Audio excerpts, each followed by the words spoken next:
So this video is going to be kind of a more laid back video. Obviously, I've already done my makeup from the previous video, which actually you're going to see. I think I'm going to space them out so you're seeing this 2 weeks ago. I've wanted to do this video for a very, very long time, but I've always had so many other ideas that kind of took precedent and were like more important and more urgent. Everything kind of always felt more important. So this one kind of just fell off the radar, but I figure by the time this goes up, it's gonna be into Pride season, so my first video for Pride, so let's get into it. I was trying to figure out how I wanted to do it. It's not gonna be a review of my favorite femme icons, but it is gonna be like a discussion. Look who came to join us.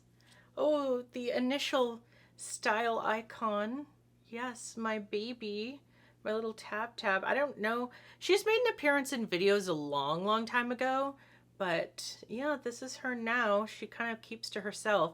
This video is essentially going to be me discussing my favorite femme icons. I initially thought for a second I was going to do like a tier ranking, kind of like how I did for every queer celebrity, but I decided against that because I don't want to pit bad bitches against each other. I think all of these women and people are amazing. I think they're all worthy and stunning, and like, I'm not going to pit them against each other. You know what this is. This is a...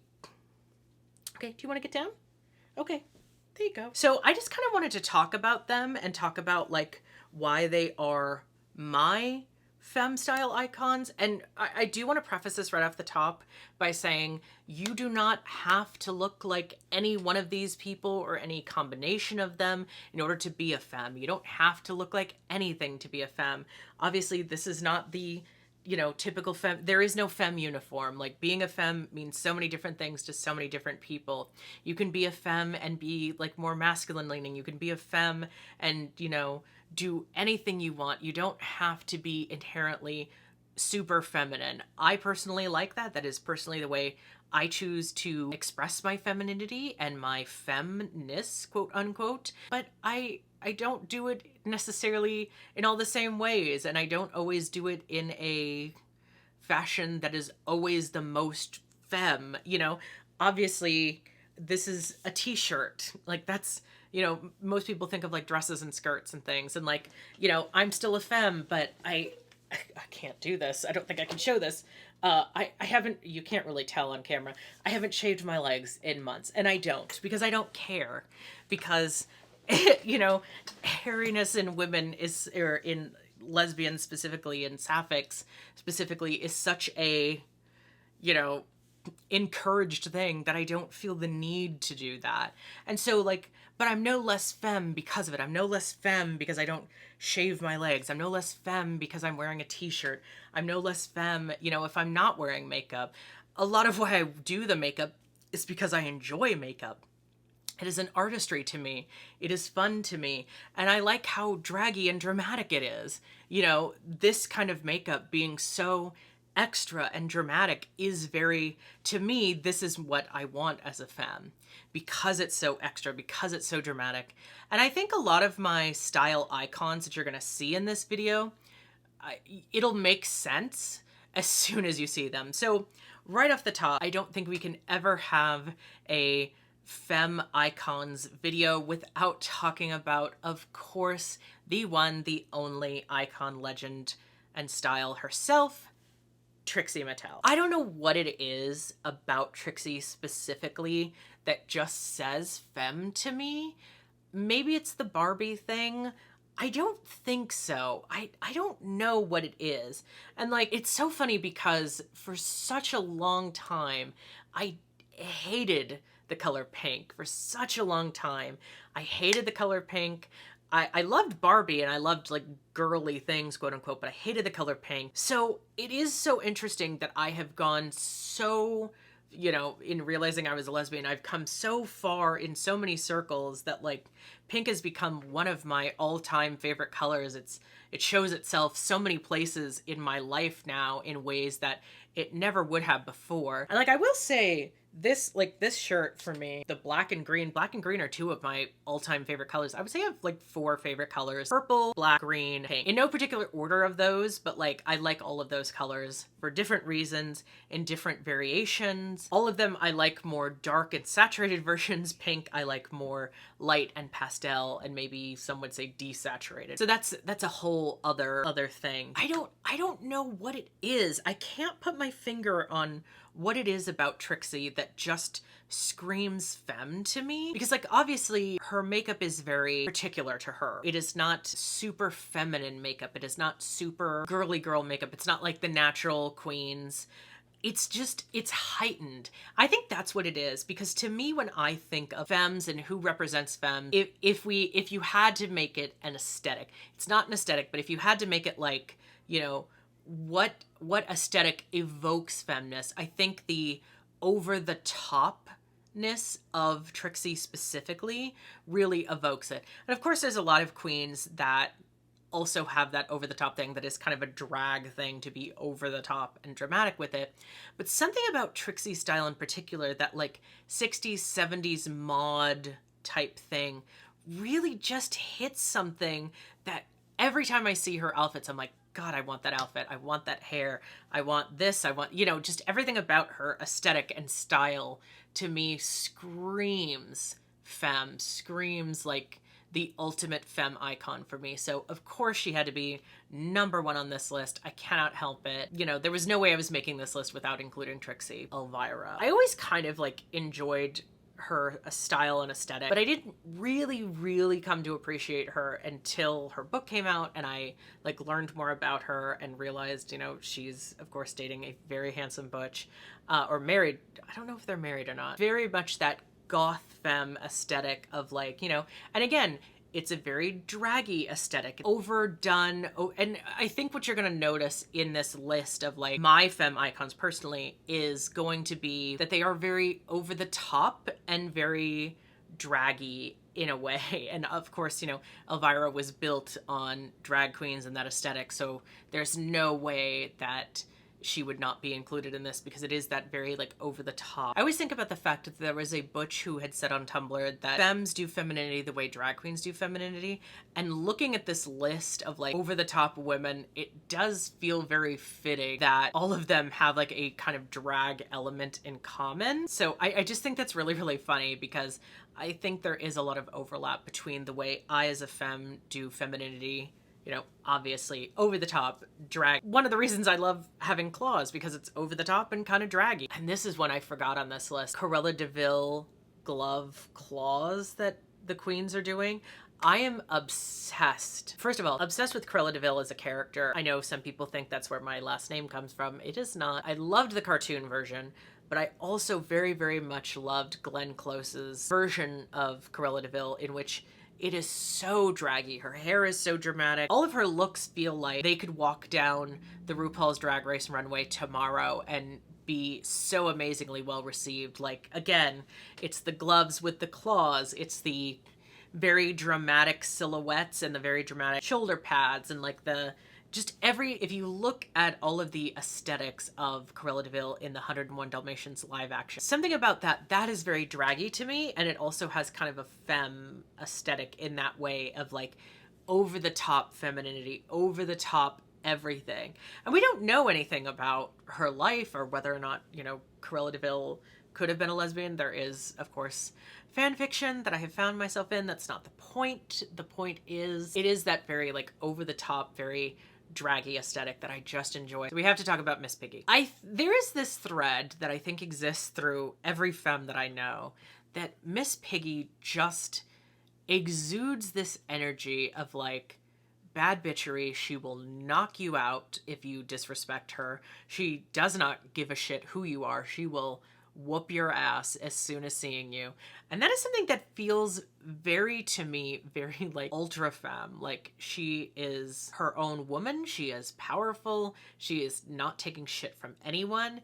And that to me is the ultimate example of, you know, femness. And of course, it's the over the top. It's the very grandeur.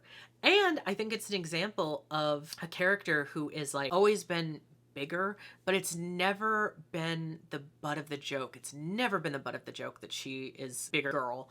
It's never been the butt of the joke. It's never been something that was played as like a laugh. It was always played as, this is empowering and I am going to use this and I am still sexy and everyone loves me. And that's the thing that I love about Miss Piggy, is like there is so much power and sex appeal in Miss Piggy that she can be herself and be bigger, and it's never an issue. And honestly, I will say, I feel like there's somewhere in this, there is a video just specifically about how Miss Piggy is so empowering. As someone who is bigger myself, as a femme, I think there's probably some connecting tissue there that maybe will become a video later. Stay tuned, who knows. Of course, we have to talk about Fran Fine. I don't think there is any more iconic style icon that I grew up with and thought, God, I would love to have that aesthetic. Like, here's the thing. I grew up with The Nanny. I watched that from the time I was, I want to say maybe 10 or 11, when I first got cable and had like Nick at Night and TV Land. I think it was on Nick at Night first. It was like The Nanny and The Golden Girls. Those were like back to back, and I grew up with both of them. And something about The Nanny really, really spoke to something deep within my soul that I could not begin to articulate at the time. But it really, really, really just spoke to me and spoke to something deep within me. And I think a lot of like who I am now can be attributed to watching that show so young. Like my affinity for people with an English accent, my affinity for curly dark hair with a little gray streak, my affinity for just every single one of Fran's outfits. Like everything about it is very, very femme, very, very, again, over the top, a little bit draggy, a little bit dramatic. You know, there's just something about it that just really, really spoke to something deep in my soul as a child that I just could not put into words at the time, and really could not even put into words until coming out as a lesbian and like discovering being femme and all of these things that kind of made all of these connective wires come together. And it was like, oh, okay, this is what it is. This is like what is in my head. So it's interesting, the things that like you don't even realize that have a very, very deep impact on you, and that it can be media, and that media can have a very, very deep and profound impact on you on such a young age. And like, again, I didn't know what it was. I didn't connect the dots. I watched Will and Grace at the same time, so it didn't connect those dots for me either, and it certainly didn't make me gay. It didn't even make me realize I was. But there was something about The Nanny specifically and Fran Fine as a character that really just brought those connective tissues together and really like spoke to something so, so deep within me. So honestly, on the ranking of femme icons of like who really, really speak to me and inspire me, I think it's like Trixie Mattel and Fran Fine are like right at the top for me. Of everything about you is inspiring. Everything about you is like, that is who I want to be. That is who I, aspire to be, and who speaks to me on such a deep spiritual level, if I may. And I don't want to like be whatever about it, and I don't want to understate it, but like, or overstate it even, but like just something about it that it's so hard to articulate, honestly, even as a writer, even as someone who has made these videos and who is told constantly that I'm very articulate. I find it very hard to articulate exactly what it is that just speaks to me so, so deeply about these characters. But I do think it's the over the top, it's the dramatics, it's the style and aesthetic, and like it's just something that I cannot, it's hard to like really articulate what it is, but it's something so visceral, and that you know it when you see it. It just speaks to you and calls to you from somewhere deep inside that you don't even know what it is yet. And as you get older, you start to like put it into words a little bit better. I hope any of that made sense, by the way. It's so hard to like articulate what the specifics is, because again, it's so very personal. This is very specific to me. This is very specific to my femme aesthetic. This is very specific to my personal aesthetic, really, and things that inspire me. And so if you're ever, I guess it's kind of more of like, if you were ever curious of like what inspiration I'm picking from in my mind for like my personal style of like what I'm wearing, or my style of like how I decorate or how I kind of do things, I am really picking from a lot of different places, and like my style comes from a lot of different places, and it's inspired a lot by, you know, I am very much like, I would call my aesthetic as far as like decoration, I would call it very pastel goth, because I like the, you know, spooky cute thing. I like skeletons that are pink, and I like the idea of like poison bottles that are also like really cute and, you know, silly. So and don't get me wrong, I love like a gothic thing too. I love a skull. You know, I have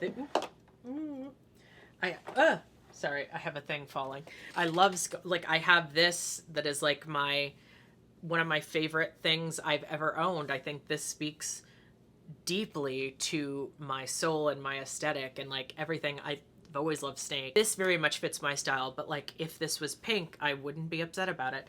So, and I can DIY it. I'm not gonna, but so my point in all of this is to say that like I feel like I am very much, my aesthetic is very, there's a lot of conflicting, because there's so much about me that is like different pieces that separate pieces that don't seem like they fit together. You know, I'm very much a person who loves pink. I'm very much a person who loves, you know, drag and over the top and things like that. But I'm also very much a person who likes, you know, darker, spookier things. I'm definitely a person who, you know, I enjoy Dragula, obviously. You know,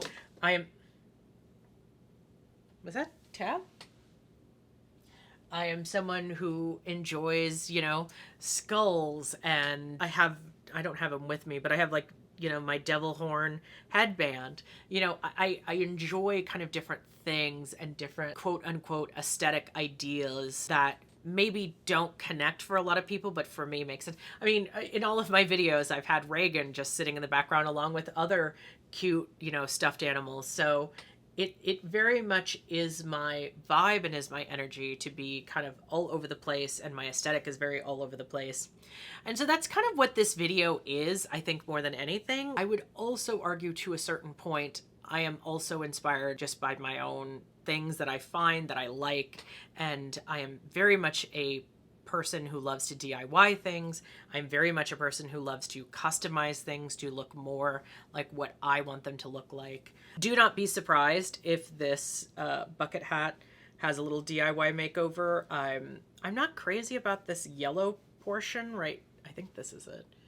No, this is the yellow. I'm not crazy about this yellow portion right here. So don't be surprised if that experiences some kind of makeover. I don't know what it would go to. Don't be surprised if I change the lettering up and make it say something else, or like write something on the back about being a femme. You know, I'm just saying, like, I'm very much that person who loves to change things up and to make things different. So do not be surprised in the least if this makes a comeback in a later video looking somewhat different than it does now. Be inspired by yourself, be inspired by other femmes in real life. I certainly have plenty of in real life femmes who inspire me so much and who are so gorgeous, so amazing, but I don't want to like share their pictures without asking and like make a whole collage of them. But there are certainly many, many, many femmes I know in real life who inspire me very deeply and who I think are just so stunning and amazing and iconic, and they know who they are, I hope. I certainly try to make sure they know who they are. But if you enjoyed this video, please feel free to give it a like, comment down below, tell me who your femme icons are, or who your butch icons are, who, you know, I think this could also be a title of like people who give you gender envy. I love that idea. Or like gender, like I would like to steal your gender or borrow your gender or something like that, or your aesthetic, you know, whatever. Because I think there's a difference. I'd love to hear your thoughts, your comments, who inspires you and who comes to mind when you think of like femme icons for you. Not necessarily, again, this is not a ubiquitous thing. This is not femme icons that fit everyone, because there is no one size fits all for being femme. But I would love to hear what you think. Subscribe to this channel if you'd like to hear more, or hear more. Subscribe to this channel if you'd like to see more of this femme. putting on makeup and talking about queer shit. And of course, you can follow me over on Patreon. That is where I discuss things that don't get discussed for videos, let's put it that way. And yeah, until next time, stay devilish. Bye!